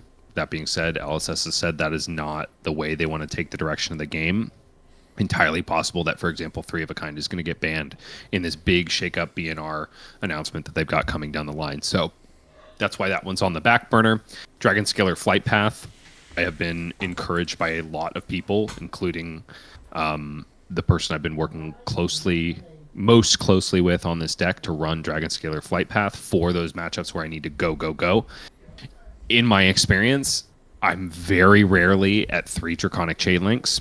And if I am, it's probably making it so that I can swing my dagger for an additional 1. I don't see that making that huge of a difference. And even in the matchups where I think I want it most, which is probably Scepter Florian, I'm still oftentimes, unless they decide to go full stack into me, which is pretty rare, I'm still usually getting about 4 or 5 value on my Valiant Dynamos, which I think still outweighs the Dragon Scalar Flight Path personally. So for me, it's just a card that hasn't been that enticing yet, but I could definitely see a world where that changes. In my time. Go ahead. Keep going. Yeah, that's about all I would say about the maybe board. Yeah, I mean, I've had my fair share of this card with Syndra as well. Syndra seems like the aggro deck to run Snapdragon Scalars, but for the most part, Dragon Scalar Flight Path doesn't seem too overwhelming in either hero. It kind of is simply there just for the block sometimes. And you already have a piece that does it, but way better and 5 times a game. So I can definitely see it being a maybe card in the future if you're trying to get that little bit more aggressive leading into your game plan. But Valiant Dynamo, I mean, that is what you want to do. That's Value Town. That's Value Town, baby. Yeah, this is not Value Town. All right. So that is the 80, and then also the 19 maybes. The beautiful deck that Bryce took to a ProQuest winning finals. And then now we're gonna actually go over how he did throughout the day, what his matchups were, and then he'll talk a little bit about each matchup and either the general notes and also the specifics of each match that happened that day. All right, now that we've gone over the beautiful 80 cards that you've had here, and also the maybe 19 for the future, we can go over how you did that special day over in Crazy Nick's Games in Cerritos, California. All right, you ready to go, Bryce? So ready. Let's do it. Let's see the, I guess, 8 unfortunate souls that had to play you in your unstoppable reign that day. I guess the first one is fortunate because they did beat you. Yeah. All right, let's start off with the first one was Vincent. fortunate. Yeah, it was there's not a whole lot to say about this matchup. He kind of drew hot, I drew not. And I got online and I was scraping by in Value Town, and then I drew up 2 non-blocks in a turn where he sent, I think, 2 attacks, one of which was buffed up by Beseech the Demigod. So it was what it was, starting off the day with an L, but I'm learning more and more that I am just a submarine commander, and that's the way I move through life. So only one way, and we were going up from there. That one loss set the precedent because you never did it again. You took it and you ran with it. Let's move on to Reinar. So, Value Town is all about knowing when to block and when to attack. Reinar says, I'm going to mess with that sort of Value Town proposition. How was this match? He did mess with me a little bit in that regard. Like, there was a situation where he was starting off a turn. There was, what is the keyword called? Intimidate. There was an Intimidate trigger, and I was like, surely he doesn't hit the Shelter from the Storm, the one of 4 in my hand. Sure enough, hit it. There was like one other awkward Intimidate trigger there, but I mean, by and large, Imperial Kabuto of Imperial Authority blocked for 7. I was able to put that Shelter from the Storm into Arsenal later on after IPing it, and then block out a Pulping with it and end his turn. So Value Town did its thing, and we got there thanks to some very fortunate sequences on my part. But there was a pretty handsome health lead when it came to a close. Yeah, I feel like also with some of these games, maybe mention like how fast you got online as well, because I feel like do the games vary at all when you depending on how fast you can get online to stage 3? Definitely, and I mean, like without doubt, you want to be online as fast as humanly possible. I think one of the things that separates my deck is how well it can tread without being online, just because of the number of pitch cards. I can generally depend on finding one or getting a Vigor token to get me there in the end. So honestly, like, how fast I get online is not usually like the most notable thing for me, because I've won games where I've treaded water for 8 turns. I've lost games where I'm online in 2 to 3 turns. So in both of these cases, round 1 and 2, it was not super notable. Round 3, however, against probably the scariest matchup in the room for me, of which there were, I think, 5, Scepter Florian. We've created I definitely want to be on. We've created a monster. Honestly. So his teammate John Zapata, and I was very lucky in that he didn't have that many reps into Fang. So I think I gained a lot of, like, a huge edge there, thanks to the fact that he just didn't have experience in the matchup, as opposed to someone like Evan Bridges, who's played it like 15 times against me and like knows exactly when to block and when not to. But I got online super early. I think I had an Imperial Seal of Command at the ready and was able to use it. I also got to play a CNC within the first 2 to 3 turns of the game, and so he was scared of it for the rest of the game, probably nervous to Arsenal D-reacts and stuff like that. So he also, I think, only saw 1 tree, and then by the time we were close to the end of the game, like, I didn't even realize how much he had been blocking, but he basically had a stack of 18 rune chants that he couldn't send because he had no attacks left, and I was like swinging for lethal every single turn. So it's exactly where you want to be against a Florian. You want to be putting pressure on them at all times, and you want to get online super fast. So that was notable for that matchup in specific. Always bad to take down a teammate, but if there's some sort of, like, I did it too. There's some sort of, like, self victory when you take down this Florian deck, because it's like the big bad can you kill me through the stack of D reacts, and when you finally get over that last defense reaction or blocking card, you feel like you just conquered Mount Everest. It's very much like playing Oldhim back when he was the big terror in the game and I was playing Lexi. Like, it was such an intense puzzle to get over the top of that deck. I think it maybe is a little bit less so for Florian just because he doesn't have like Ice React and Stalagmite to mess with you the whole time, but like it is still a huge mountain to climb. You literally climbed Mount Heroic. That's right, baby. And then after climbing Mount Heroic, you learned from your first loss and you played another Vincent and won. What went different this time?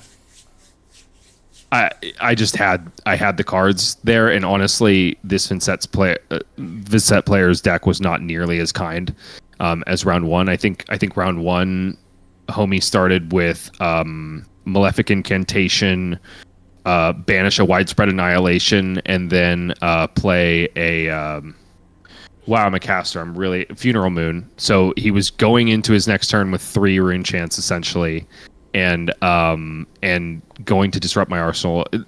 The start for round 4 was completely different. Like, I was never on the back foot. I think I ended up living with plus 10 life and stuff like that. Like, Value Town did its thing.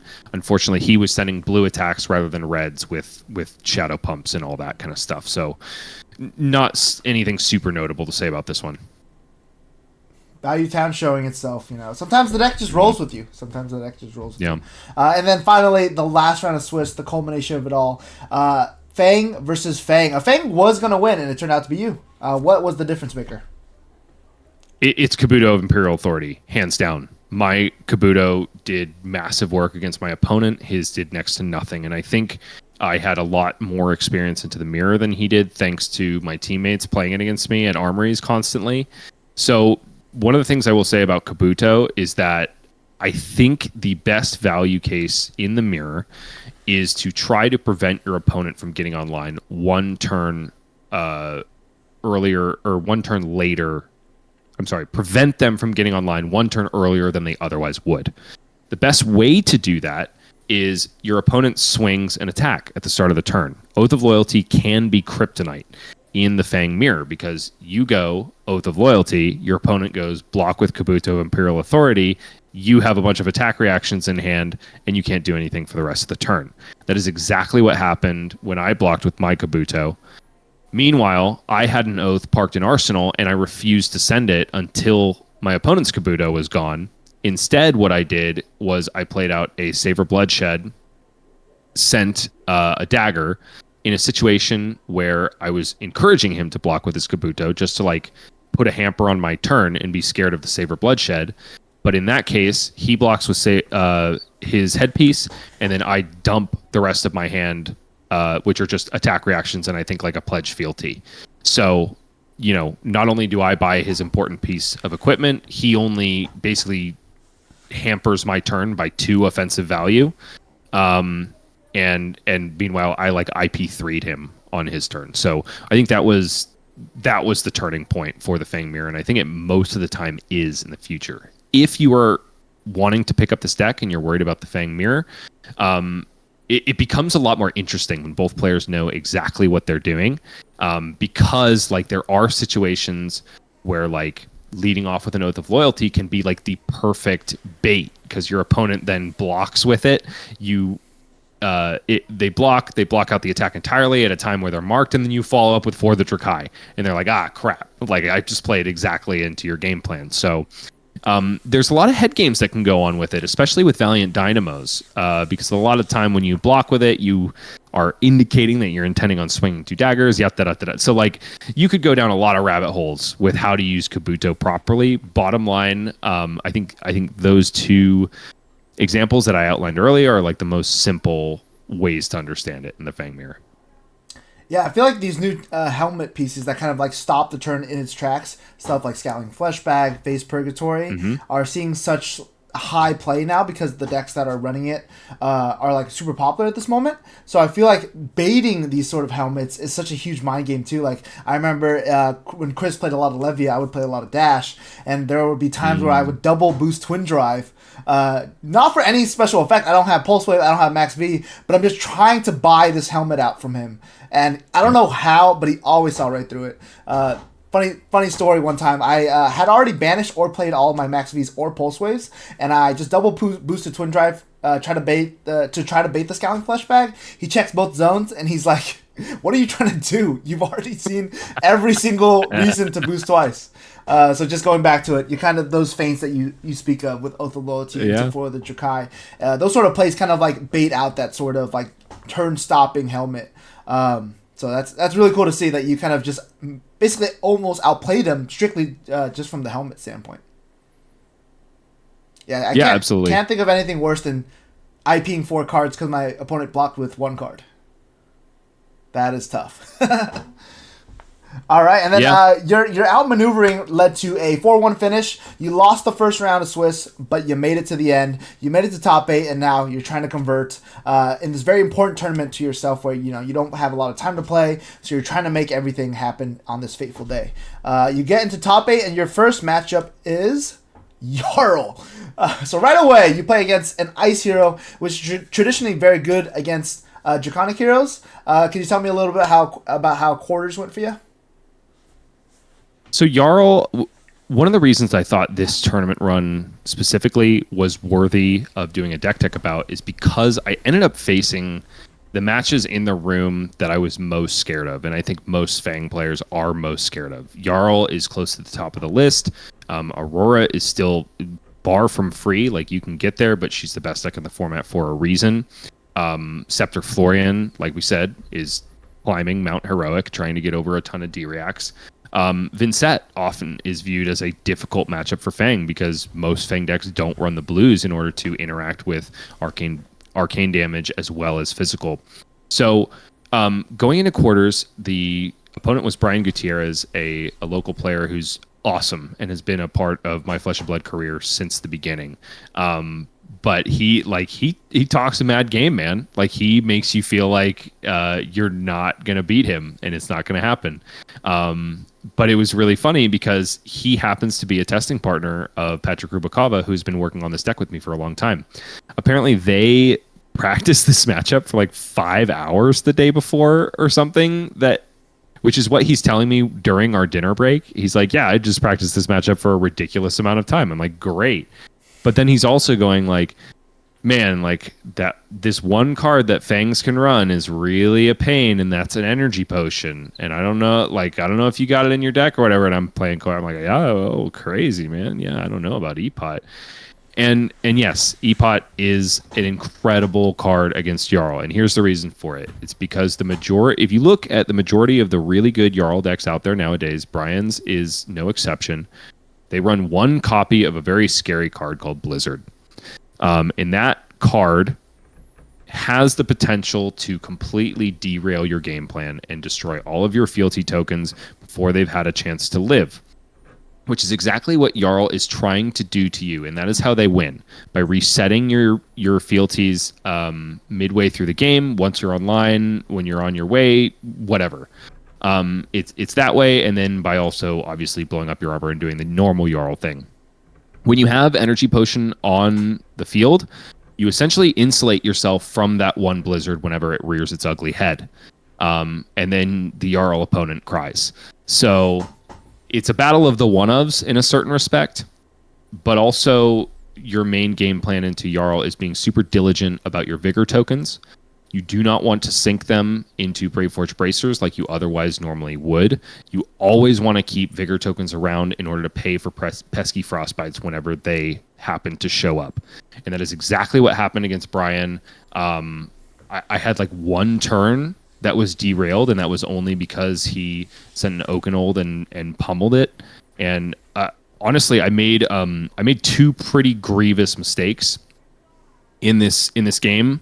Ultimately, they didn't lead to me like losing all my fealties or anything like that, but they were definitely plays I would go back and take back. Like, the first one just rattled me so much that he sent a dominated mangle later on in the game, and like I was reeling so much from the first one that I forgot that mangle is on crush, not on hit, and so I like blocked out with my Crown of Providence and exposed myself to frostbites for the rest of the game. But even so, I think I still beat him above like 15 life or something like that. So I just wanted to give a lot of hope to the Fang players out there. Jarl is definitely beatable. Scepter Florian is beatable. You are not like, I have played decks that have free losses. I've played Azalea into Prism. I've played Lexi into Dromai. Dromai's running Tomultai. Like I know really bad matchups. This is like Fang does not have absolutely unwinnable matchups, and that is also a really liberating feeling. Yeah, you climbed Channel Mount Heroic earlier in the day, and it feels like after these quarters you climb Channel Mount Ison, right? So like after these two mountains, you finally face off in the semifinals with the best deck in the format, the most represented deck in the format, which would be your last played game of the day, Aurora. Mm-hmm. Could you tell us about how you managed to conquer the semifinals? My deck was so gracious to me, Anthony. Turn one, they decided to go first, try to take any early fealty away from me. I should say that all non-blocks except for Toots of the Dragon come out against Aurora. No pledge fealties to be seen, no Sigil of Solace, because I know I'm going to have Burn Up Shock turns to be blocking. So turn one, I think they just created embodiment and passed, and I was able to, in my hand was For the Drakai, Relentless Pursuit, and Searing Gaze. So I go, one of Fang's best turn one plays, Relentless Pursuit, For the Drakai. I automatically create a fealty token my opponent is marked. Better yet, my opponent blocks with a piece of equipment and then Sigil of Suffering. So they're going to be marked going into my next turn. I pitch my Searing Gaze to block the Arcane as well, because why not? They remain marked. I plunk that For the Drakai into my arsenal. Next turn, draw. I have plenty of block cards. My opponent goes Burn Up Shock. I go, sick. I block out with everything in my hand and then send For the Drakai on the next turn. Create a fealty token. They ended up blocking it out, but basically in 2 turns, my first 2 turns of the game, I converted the entirety of my hands, both on offense and defense, and almost enacted, got myself into phase 3 of the game plan. And For the Drakai, like that's why I want to put more effects like that in the deck. It is the best way to get online against aggro, because usually those breakpoints are not something they want to cover up. And even if they do, you've got things like For the Drakai and Savor Bloodshed to punish them blocking in the first place. So it bought me enough tempo to where, like from there, I just ran away with the game. They had a nasty Arc Lightning turn. I didn't care whatsoever. And I think I ended that game on a Hunt's End on like my 3rd dagger swing or something like that. It was probably the best I've felt into an Aurora in a very, very long time. It was a great way for me to send her off, honestly. What a beautiful crescendo to a very, very, I guess, the hero's journey back up from that round 1 loss all the way to beating the likes of Jarl and Aurora to kind of cement yourself on the Roll of Honor and the victory overall. And then in the finals, unfortunately, Bryce didn't play it out. He met Matt Rogers. Mind you, Matt Rogers is, I believe, from Auckland, Australia? New Zealand? Yeah, Australia? New Zealand. Yeah. And we live in California. And I wasn't, unfortunately, there, but I've heard the story from that Saturday where we all sat down for round 1 and there was a late player, and in walks Matt Rogers, and everyone's like, "What are you doing here?" Makes it all the way to the finals. Why is Matt Rogers here? Yeah, why is he here? He also gets to the finals, and Bryce and him split. Our teammate Chris Ayali also wins the other ProQuest happening on the other side of California, or SoCal. He wins a gold foil Courage of Bladehold, and Bryce, luckily enough, outdoes him with a gold foil Tunic, unfortunately of the threadbare variety. How will you cherish this gold foil?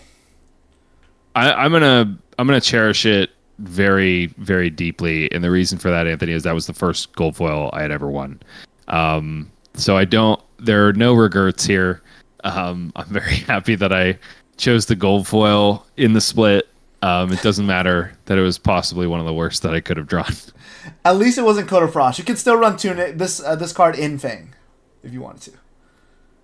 Yeah, I could. Yeah, you could. Hey man, Project Blue is going to bring it back. It's That's true. what I'm thinking. It's true. Your goal for is seeing some stonks.